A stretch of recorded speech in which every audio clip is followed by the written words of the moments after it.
Hi, everyone. It's Dr. Azi here. Welcome to the More Than a Pretty Face podcast. Hi, everyone. I'm Dr. Azi, and I am back with Lacie, who is my nurse. Welcome back to the More Than a Pretty Face podcast. It is now on video, which I'm trying to get used to. Me I'm sorry. too. Hey, Lacie, how are you? You've been gone for a couple weeks. Yes. And so I'm so happy to see you back. Oh, I'm so glad to be back. It's been a very rough 2 weeks. I know. Very. It's been really Very. rough for you. Yeah. So how are things? How are you holding up? Oh, well, dealing with just family issues and COVID. I got COVID for the first time ever. Whew. Well, COVID is like, now everybody's got COVID. Oh, man. And let me tell you, I'm so glad that I was vaxxed and boosted because I was struggling. Really? I was struggling. Could feel it in my lungs. I still kind of have like this lingering cough after almost 2 weeks now. And yeah. Well, you look so much better. I mean, last week you were looking dead. rough. Yeah. Today I walk in, she's like got her makeup done. She got a little eyelash highlighter going on in the corner of her eye. She's got a little sparkle. Mm-hmm. Only for you guys. So Oh, not for us. No. She's dead to us. Yeah. Well, I'm glad you're back, and everybody's glad you're back. Thank you. A lot has happened, and of course, I don't tell you about any of it. I know. Seriously. I'm like, hey, is there something you need to tell me? Or are we having 2 weeks is a long time, Lacie. A lot happens. To leave me for 2 weeks? I know. It was rough. Yeah, well, welcome back. Thank Do you have a beauty and blemish for us today? Oh, man. Well, I would say my blemish is getting COVID and losing my smell and taste. Really? You lost your smell and taste? I lost both. And let me tell you, I'm just now starting to get some of it back. Wait, did you try biting into an onion?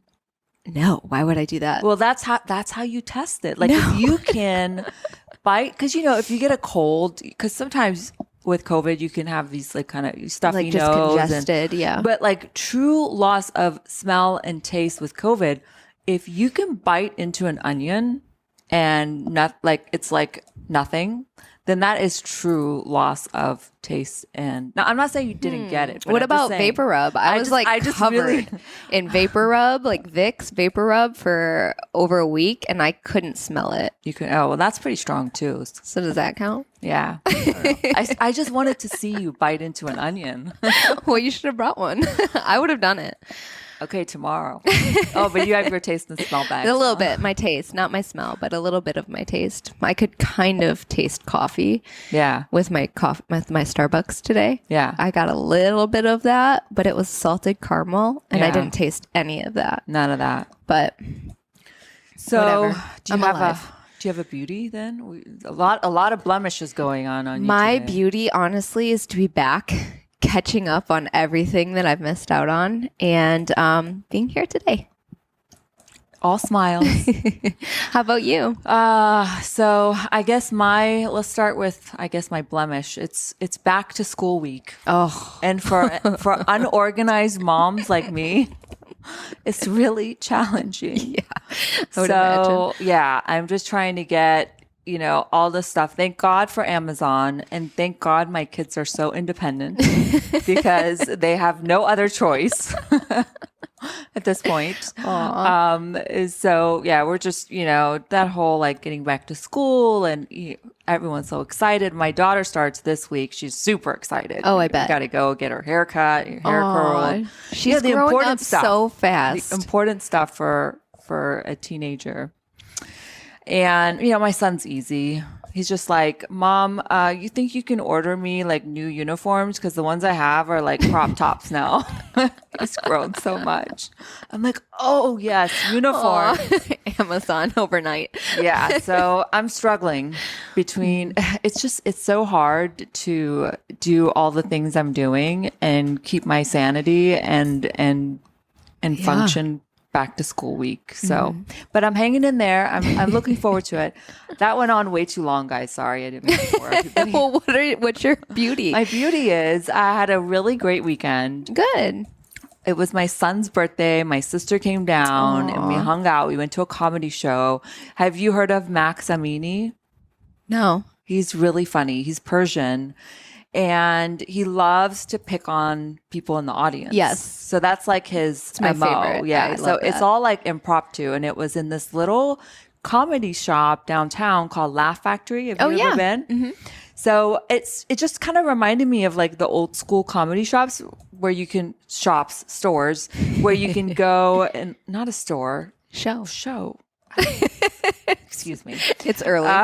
Where you can really. go like have, a drink and like you sit around tables. And usually in the past shows of his that I've gone to have been like in big auditoriums. So this was so intimate and he Oh, I loves to love pick that. people out in the audience and then kind of like make fun of them. And sometimes he takes it a little too far. Yes. Like he was picking on these two girls and he's a Persian man. Although he's very Americanized, but he was picking on these two white girls and they, I think, got offended because they got up and left halfway through the show. So if you get offended easily or you don't want to be put on the spot, Comedy do not shows aren't sit for in you. the front row or the second row. Oh my gosh. That's common sense. You knew that? Yes. Oh, I guess they all do that. Anyway, it was fun. It was funny. And my husband and I had date night, which we love to do.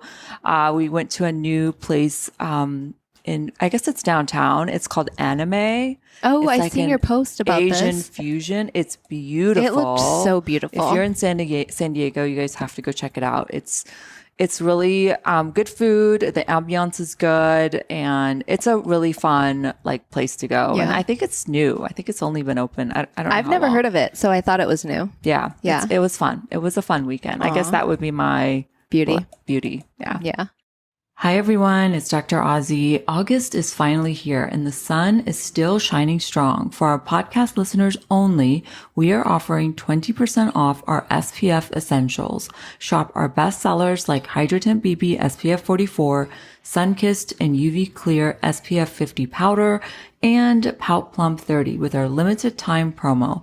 Take 20% off at checkout on AziMDSkincare.com with code August 20. I love to see your skin transformation. So tag me in your stories and posts on Instagram at Skin by Dr. Azi and show me your skin transformation. What are we getting into today? Yeah. So I thought, post-summer skincare rehab or skin rehab. I'm getting a lot of questions about sunspots. Yes. A lot of people now it's, coming up mid to late August. We've all been on our vacations, on our beach days, Yes. and now starting to notice these little brown spots popping up. And I'm getting a lot of people in the office coming in saying, look at this. I have all these blotches. What is going on? Oh my gosh. That is such a great topic. Isn't it though? Seriously. Have you noticed these brown spots on my face? Yeah. What's going on? I know, right? Well, It's been a before we lot. get started, you guys don't forget to rate, review, and subscribe to our channel and send us a DM with all your questions. We love to hear from you. Okay, so tell me, what's going on with my face? Oh, Lacie. Your skin. We need to do a laser. I feel I like, do. with I the really baby do. and the office and you've been so busy with patients, it's like we need to have like a Lacie day.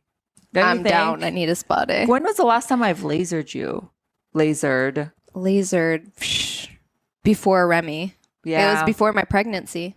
But we better wait until the fall because I feel like you have a little tan.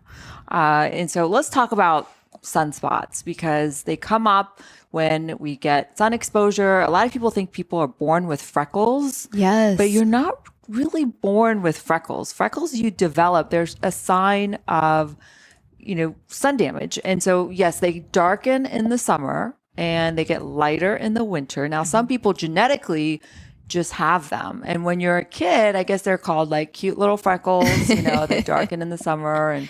But as an adult, they're not technically freckles anymore. Yeah. They're more like sun damage. And with sun damage, you get brown spots, but you also get broken capillaries. So that gives you red blotches and brown blotches. And so the skin gets this weathered appearance. And really, there are great lasers out there, and that's really the best treatment. Although some products could help lighten them, but not really fade them. But how do you know that it's sun damage and not like melasma or like age spots? Yeah, that's actually a really good question because it can be confusing because they're all just hyperpigmentation, discoloration. And sometimes it's hard to tell like a broken capillary or a patch of broken blood vessels from an actual age spot or sunspot. They may look very similar. So this is, as a dermatologist, this is how I tend to categorize things. So sunspots tend to be, not really defined. They are just pigment in the skin. So it's just melanin. So what happens, you get sun damage, you get UV rays, and then your skin says, okay, I'm getting damaged here. I have to start protecting myself. And your little skin cells start to rev up their melanin production. So they rev up producing brown pigment to fight against the UV rays in order to protect themselves. Okay. And so what you see is sort of like a speckled or, ill-defined little, sometimes they're round patches of brown spots.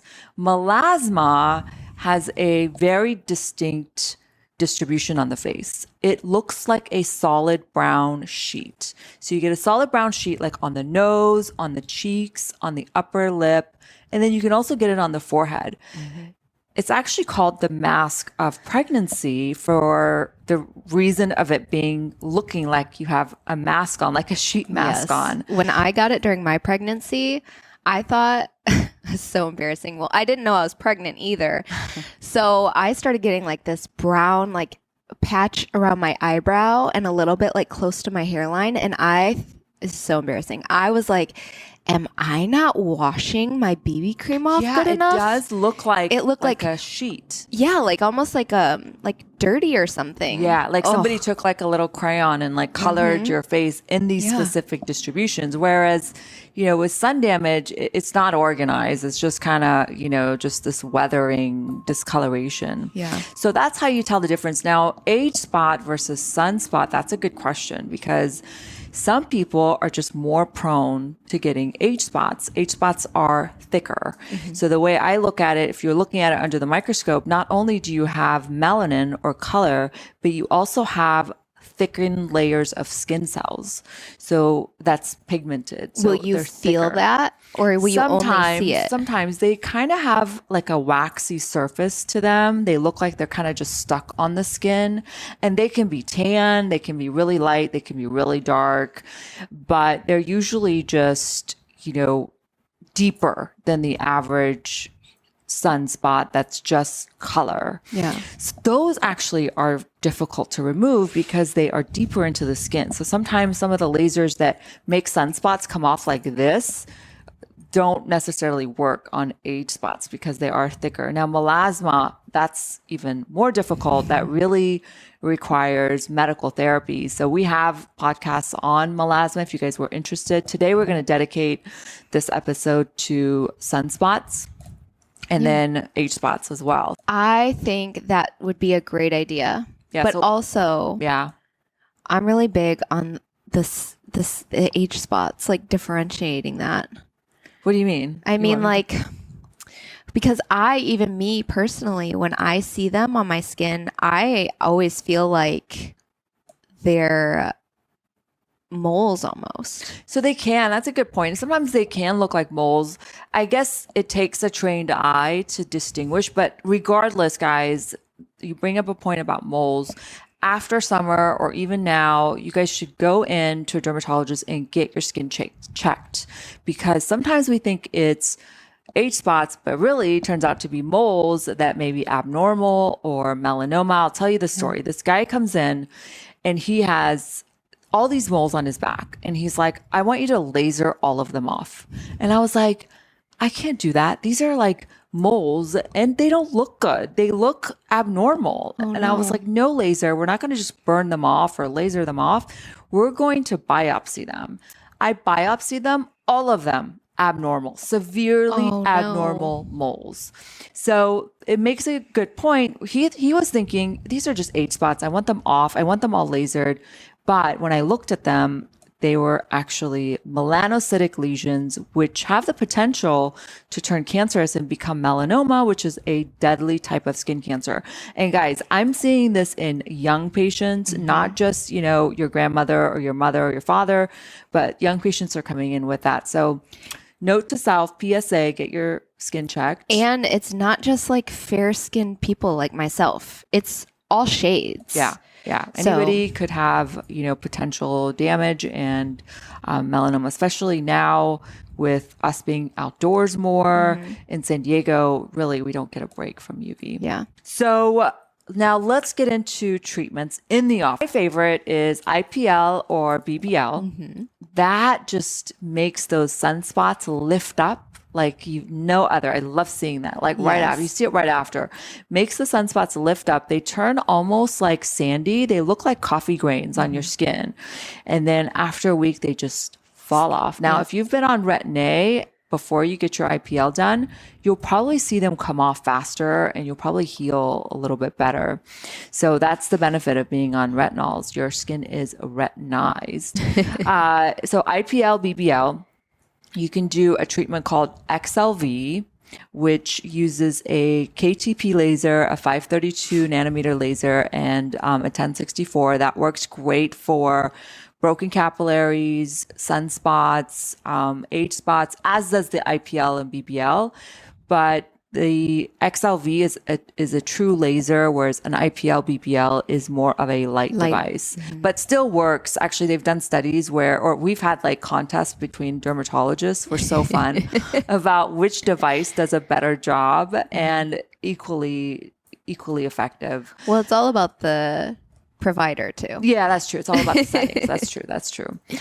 Broken capillaries are much harder to remove than brown spots, and darker brown spots are easier to remove than light freckles. Light freckles are the death of me. They're so hard. If you can imagine, the way the lasers work is they have to have a differentiation of color. So if you have fair skin, really light skin, and you have a dark sunspot, that's going to be much easier to remove than if you have a really light sunspot on dark skin. That's the death of me, honestly, there. But light sunspots usually take more sessions, more different kinds of treatments. So now you can also do resurfacing lasers. Like the Freckles is a non-ablative resurfacing laser that works really well, as does the Halo. The Halo is similar to the Freckles. It's a new generation of Freckles. It has the two lasers in one as opposed to Freckles, but that is amazing for sun damage. It also does texture, fine lines. It just gives your skin this smooth glow. Like at 2 weeks, people come in and they're just radiant. And I love combining the BBL with the Halo. Yeah. We see incredible results with that. So that's, second category. And then if you really want to go for some tightening and some more downtime, if you're up for that, fully ablative, ablative resurfacing. So things like the CO2, the Erbium, and if you want to hear brand names like Profractional, Active FX, those do a little bit more for smoothing, tightening, deeper lines. But you have to, have the downtime for resurfacing, anywhere from 4 to 7 days of downtime.